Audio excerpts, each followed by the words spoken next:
Hey, thanks for checking out Nuts and Bolts with Tone. Welcome to my channel. If this is your first time here, welcome. If you've been here before, welcome back.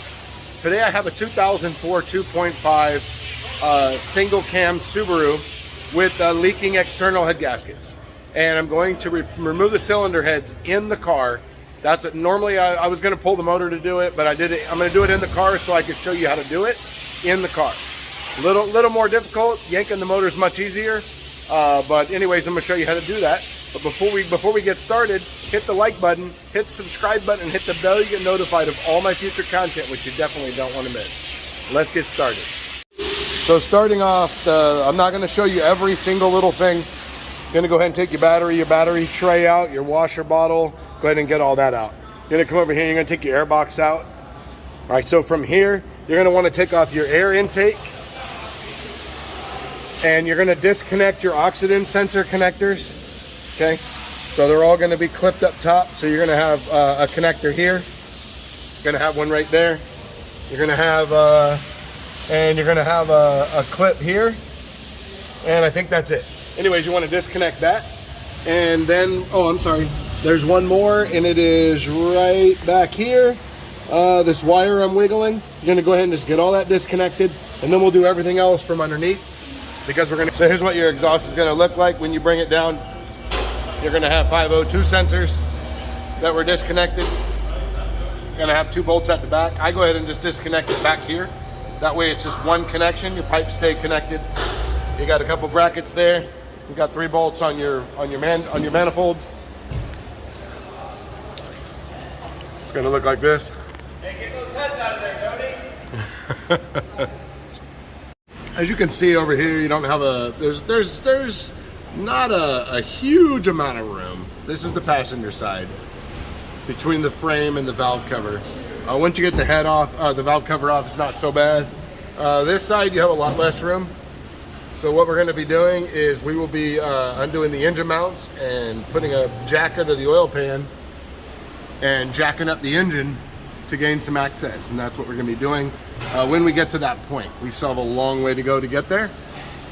So to make things easier, one thing you can do is if you jack up the engine, and you can put a 2x4 in each side, and then that way you could move it side to side and then get more room to get the heads in there, to have more room from the head bolts. I'll show you from above as I put the heads in. So from here, you're going to go ahead and disconnect your lower radiator hose and your thermostat. Before we drop it down, a few things you're going to want to do is go ahead and disconnect your coolant, your radiator fan connector here. Disconnect this one here, and disconnect them here, because then you can take a piece of hose and just go from here and U-shape it, and it'll block off this pipe so it won't continue to leak the whole time you have it apart. So that's what it looks like right there. Just put a little U-shaped hose on there, stick your hoses up in your fan, and then we can go ahead and get this radiator out, no problem. Next up is going to be the drive belt system. We're not going to go through it line by line, but basically we're going to be taking the compressor off, and we're going to move it over here. And we're just going to kind of tuck it out of the way. We're going to take the power steering pump off, leave all the lines connected. Going to go ahead and pop these 2 10s. One of them has a ground, so just be mindful of your grounds. And then we're going to take this whole power steering, and we're going to just shove it over there. And then from there, we're going to be doing the intake manifold. Oh, and the alternator, we're going to go ahead and get the alternator off, and the timing belt. So let's get down to let's get all the drive belt system off, and let's see what we're working with. So you can see I have the power steering system just over there. Alternator is out, and I'm going to go ahead and just, recover the refrigerant just to get the compressor out of the way. But before we do the timing belt, we're going to roll the engine over until the timing mark hits 0. And then we're going to pull the covers off, and then we'll make sure it's timed. We may have to roll it 360. So before we pull the balancer off, just to make sure it's right, we're going to go ahead and just take off this right cover here. And you can see that the arrow is pointing up at the timing mark, indicating that we're on the right, where the cams are lined up. And if you look in here, you can see an arrow. So now we're good to take it off. So it's 22 millimeter. You may have to use a special gun. I have a couple options that I use. I have my Capri Flex Head 1/2-inch impact. I like to use this one. I also have a monster gun. I have a stubby 1/2-inch gun, but we're gonna try this Capri one and see how it works. Okay, so I have not tried to break anything loose yet. This is a straight up first try, so let's see. We got the Capri flex head 1/2-inch impact.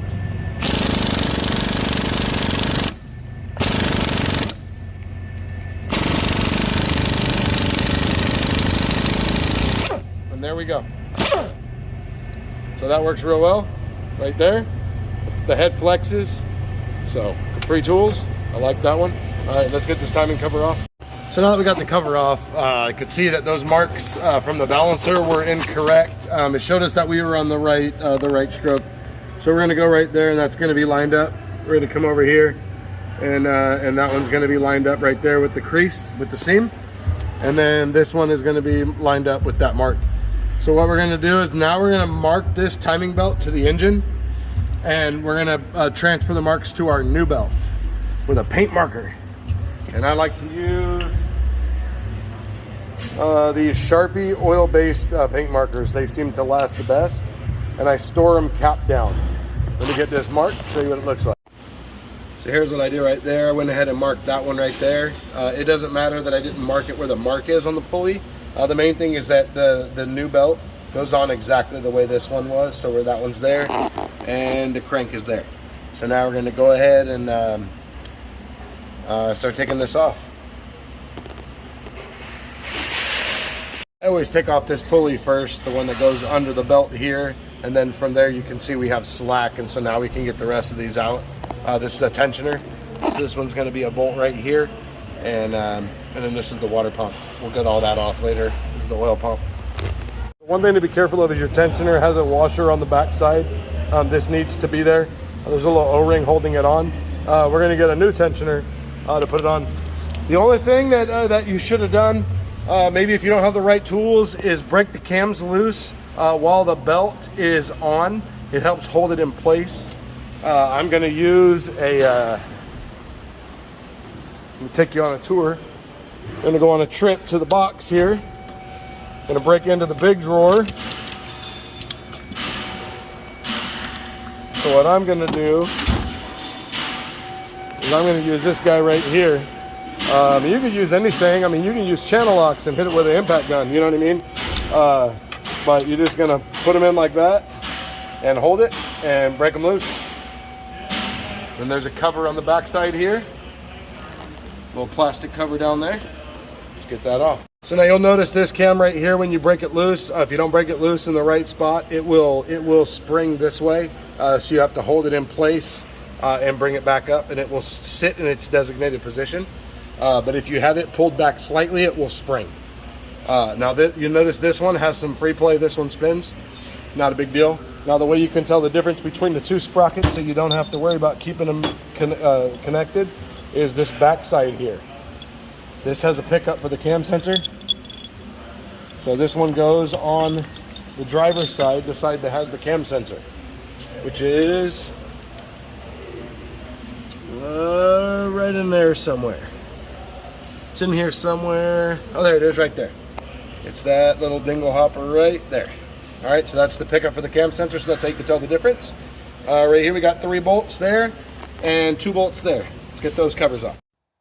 We're gonna get the intake manifold ready to come off. You're gonna go ahead and disconnect your plug wires and take them off. You could leave your coil connected, but go ahead and take your plug wires all the way off. Take your PCV hoses off of both sides that go to your air box. You're gonna disconnect your oxygen sensor bracket from the front of the head. You're gonna take all your bolts out. You're gonna disconnect all those connectors in the back. And you're gonna have the 3 in the front, the power steering, the crank sensor. You're gonna disconnect your fuel lines, your evap hose. That's your evap hose right there. You can disconnect all that. You're gonna disconnect your EGR valve. And go ahead and unbolt your throttle body and take it off. Do not disconnect the hoses. You take a big chance on them leaking if you disconnect them. So I just unbolt it and lay it down. So before I take the intake off, I'll go ahead and take the valve covers off so the oil will drip out. Just the only thing is you have these spark plug tube seals underneath the valve cover.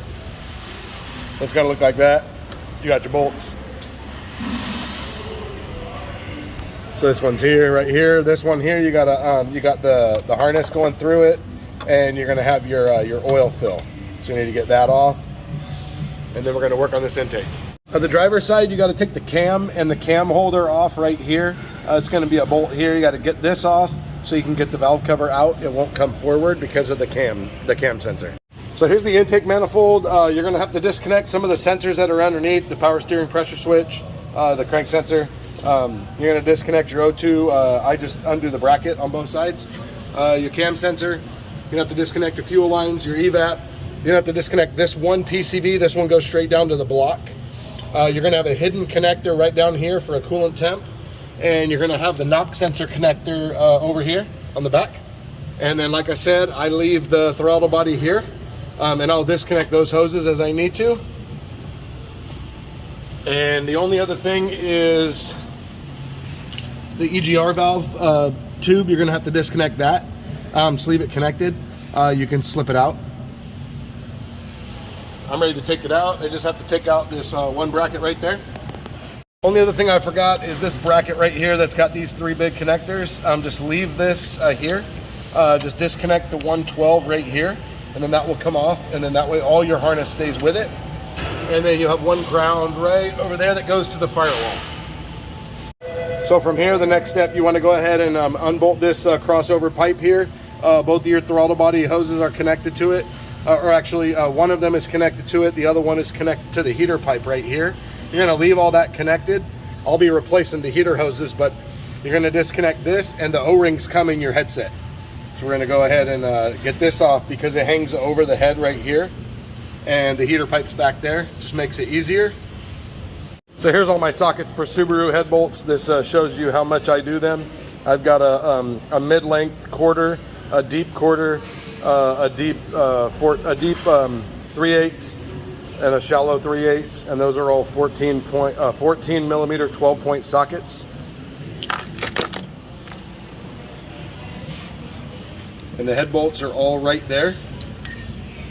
There's 6 of them. We'll go ahead and get those out. Get these heads off.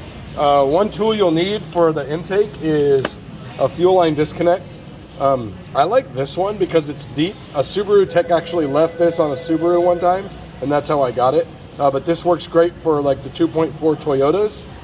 My neighbor's doing a head on one, and you're able to do like this and slip it in past the ridge and disconnect most fuel filters, most fuel lines on a lot of newer vehicles. So something similar to that.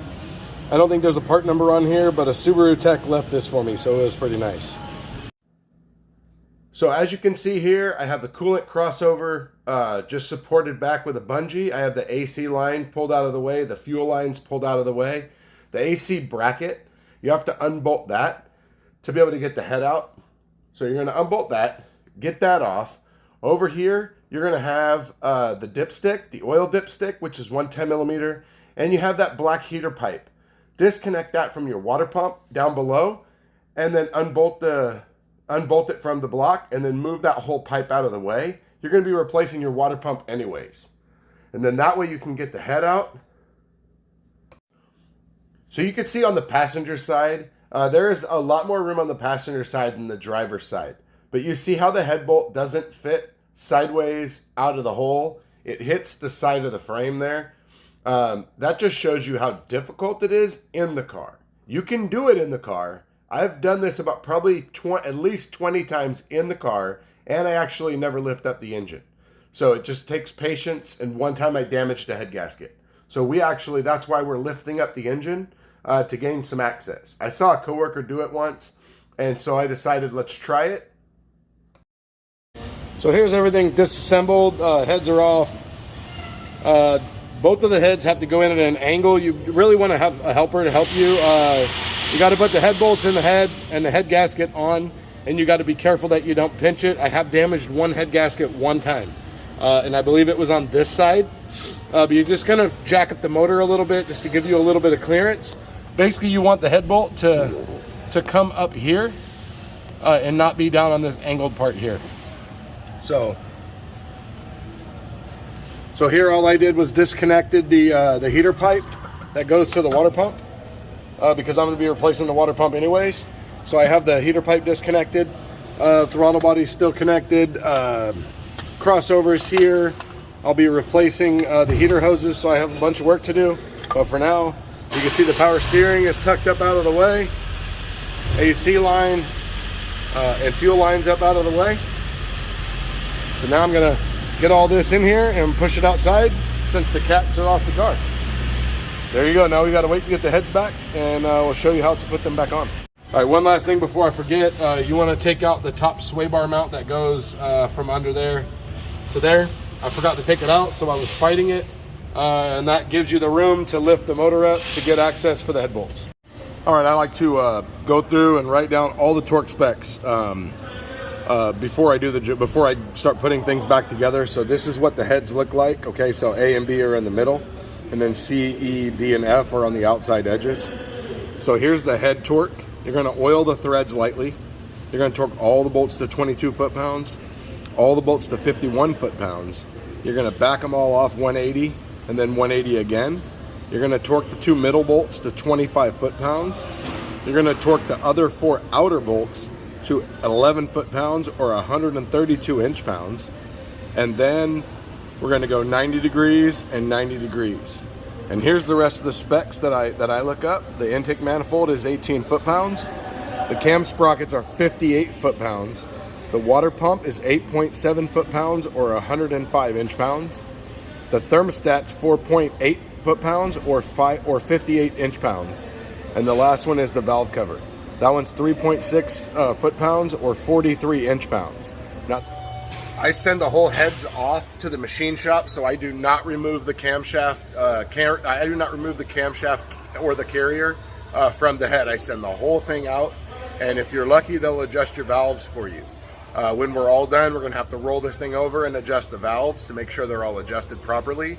And so I don't have any specs for that because hopefully the machine shop's going to put that all back together. If you have a good machine shop, then they'll do that. They'll reassemble it all to where your head is ready to go on the vehicle. Remember to send your valve stem seals and your cam seals to the machine shop because they will need all of that when they do your head job. So to make things easier, one thing you can do is if you jack up the engine and you can put a 2x4 in each side, and then that way you could move it side to side and then get more room to get the heads in there, to have more room from the head bolts. I'll show you from above as I put the heads in. So here we are, I got one side clean, and as you can see what the pistons look like, really carboned up. And this one had a valve job, so the heads look beautiful. So what I always do when I do head jobs, if I can roll the crank over, I will. So what I'm going to do is I'm going to roll the crank over, and I'm going to bring one of these pistons out, and I'm going to use a wire brush and knock off this carbon, and do the same thing for all 4 pistons, because I mean, look at what these valves look like. They look brand new. So we're not going to put these in the car with some nasty pistons. So let's get this cleaned up. I'll show you what it looks like. So here's what it looks like after I took a wire brush to it. I knocked off a bunch of around the edge. So I usually would take a pocket screwdriver and just kind of break up this carbon and brush it off. Usually it doesn't take me super long. It's going to look beautiful when I'm done. All right, so this is what it looked like before. And this is what it looks like after. This is what I do to the pistons before I put the heads on. So now it's time to clean this one up. Let's go. So I got both of the pistons, well actually all 4 pistons clean. One of the other things I like to do is this little ring of carbon right here. I like to take just a Scotch-Brite pad with some brake clean, and you run it around there and you knock that off. So let's go ahead and get this cleaned up. And you also want to try to clean up any spaces, any spots that are real dirty, like back here on the other head. It's covered in oil from where it was leaking. So let me get that cleaned up. And we're going to go ahead and pop this water pump off and get this changed out. All right, so one thing you want to pay attention to is you see how the head bolts here are silver or gray or whatever. So all of our head bolts are that color except for 4 that are black. All right, so when you order head bolts for these, you'll notice that there's 4 black. Well, if you order a set, it'll have 2 black ones and the rest will be silver. So your black ones are going to go in here in the center. You can see how the hole is much larger here. And if you try to put it over here, it doesn't fit. So your two ones go in the center. Now the other thing that we want to look at is right here, you'll notice that the head bolt doesn't quite fit. It's barely fits. Now you can do this in the car without jacking it up and all that. You just have to bring the head in like this and set it in like that. It's kind of tricky. Sometimes you need a little help. It's frustrating. One time I damaged, I think, the head gasket on that side putting it in, but usually not.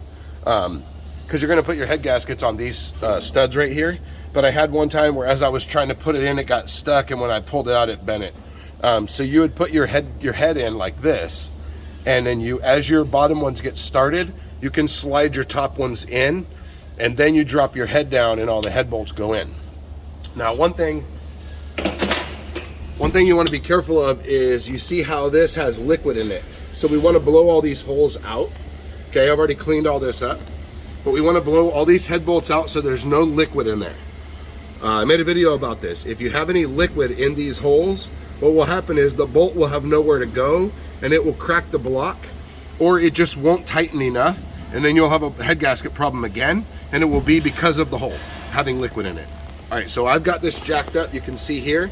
So I'm gonna put a jack under this, and I'm gonna slide this engine over a little bit. I've never done this before. This is my first time doing this way. I saw a coworker do it one time. So we're gonna do that. Also make sure that you wipe out your bores before you put your heads on. All right, so I got a floor jack under there, right? And all I did was jack it up and move it a tiny bit. And now you'll be able to see right here how much room we have between the head. See, we have a ton of room. Look at that. So now we're gonna get this set up, and I'm gonna put a tripod in so you can see me setting these heads in. And I'm just gonna run them in snug, do the other side, and then we'll torque them. So one thing that you'll wanna do is you'll wanna just take a little bit of oil, like this, and just lightly oil the threads. I just filled this up. Okay, and just run your finger around it so they're coated, but you don't have a bunch of liquid oil, because you don't want to fill the hole up with oil. All right, so you want to go ahead and put your head gasket on here. But the head gaskets are the same. All right, make sure it's on there. You got your threads oiled. Make sure that you have a tool ready to go to zap the bolts in, just to get them up snug.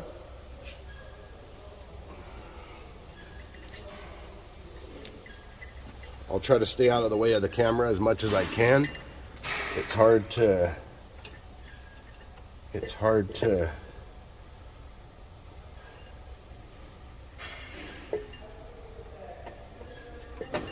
well, step one is to not put the head in upside down.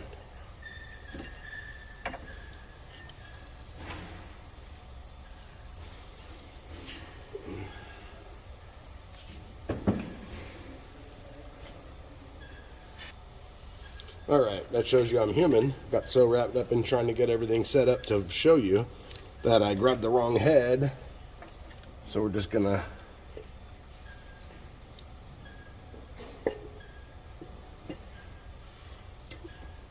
bring that in there like that. Just gonna get a couple started. Gonna go ahead and the ratchet's going a little slow. It's cold this morning. We're just going to run this in until it's snug. Okay. All right. So now that that's in, we're going to go ahead and run the rest of these in.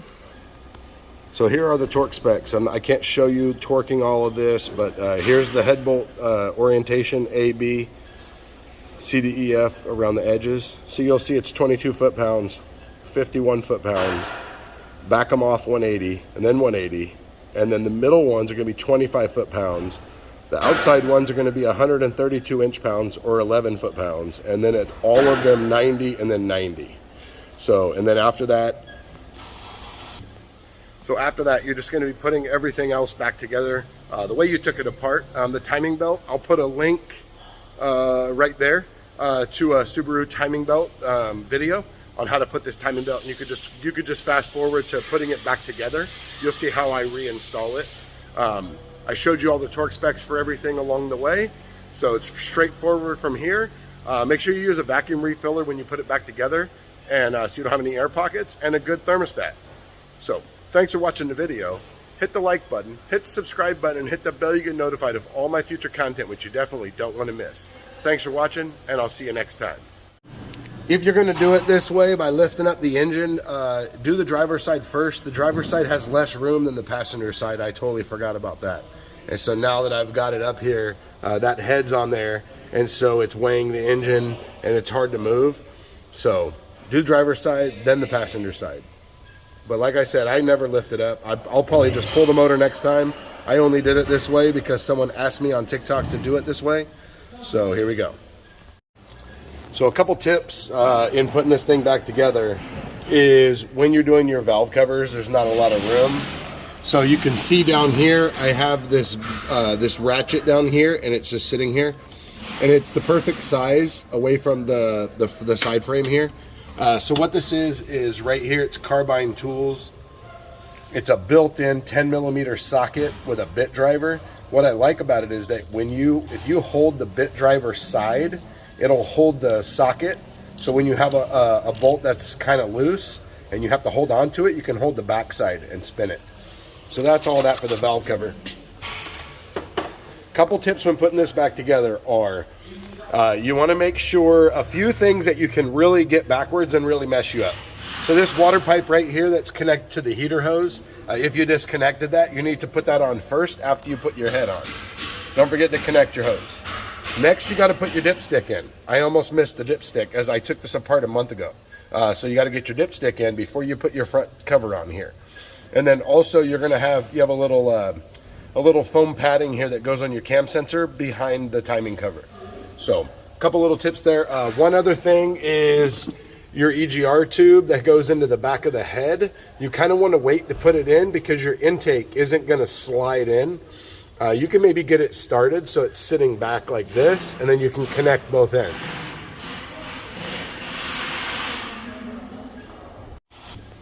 So after that, you're just going to be putting everything else back together the way you took it apart. The timing belt, I'll put a link right there to a Subaru timing belt video on how to put this timing belt, and you could just fast forward to putting it back together. You'll see how I reinstall it. I showed you all the torque specs for everything along the way, so it's straightforward from here. Make sure you use a vacuum refiller when you put it back together, and so you don't have any air pockets, and a good thermostat. So thanks for watching the video. Hit the like button, hit the subscribe button, and hit the bell. You get notified of all my future content, which you definitely don't want to miss. Thanks for watching, and I'll see you next time.